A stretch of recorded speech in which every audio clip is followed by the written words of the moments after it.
নেতা আমাদের শেখ পরশ উনি আসছিলেন, নৌকার যিনি আমাদের মাননীয় মন্ত্রী উনি নিয়ে আসছিলেন।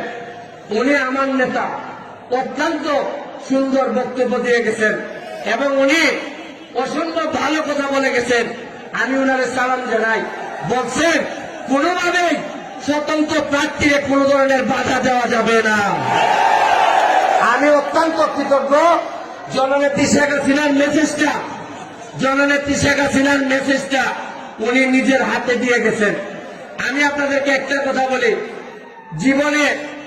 আমার জীবনে 44 বছর বয়সের জীবনে যা ইনকাম করছি, আল্লাহ হাতির নাজির, আমার বউ বাচ্চা মা এখানে আছে, এদেরকে আমি ঠকাইছি। 49টা ব্রিজ করছি সোনার পাড়। আমি আপনাদেরকে ভোটের ব্যবস্থা করছি।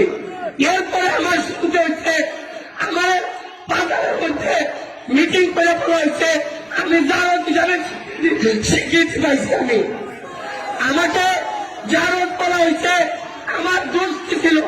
আমি তো শুধু আপনাদের ভোটের ব্যবস্থা করছিলাম, আমি তো কারোর সাথে কোনো ঝামেলা করি নাই। তারপর আমার বলা হয়েছে আমি জারদ, আমার সাথে যারা থাকে এরা নাকি বেতন না।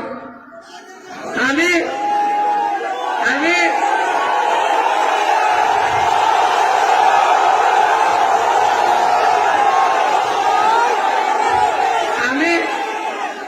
আমি আপনাদেরকে একটা কথা বলে শেষ করি।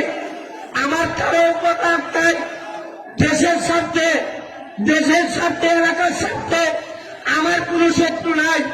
আমার চরম শত্রু যিনি, তারাও আমি বন্ধুত্বের হাত বাড়াই। আমি বলি আসেন আমরা সবাই মিলে সোনারঘাট মাধবপুরকে বঙ্গবন্ধু সোনার বাংলা পাই। আমি আপনাদেরকে আরেকটা কথা বলে শেষ করব। আগামী 7 তারিখ সকালবেলা আপনারা যাবেন ভোট দিতে গিয়া আপনারা ব্যালটটা পাওয়ার পর, বন্ধ করো, ব্যালটটা পাওয়ার পর যখন ইগল মার্কা থেকে সিল মারবার সময় আসবে, তখন সৃষ্টিকর্তা আমার আল্লাহ আপনাদের ভগবান সাক্ষী রেখে বলতেছি, যখন সিলটা মারবেন তখন আমার কথা মনে করবেন। আমি তো আপনাদের সামনে থাকবো না, এমন ভাবে সিলটা মারবেন আমি যেন টের পাই এইটা ইগলের সিল না, আমার কলিজার মধ্যে মোহর মাইরা দিচ্ছেন আপনারা।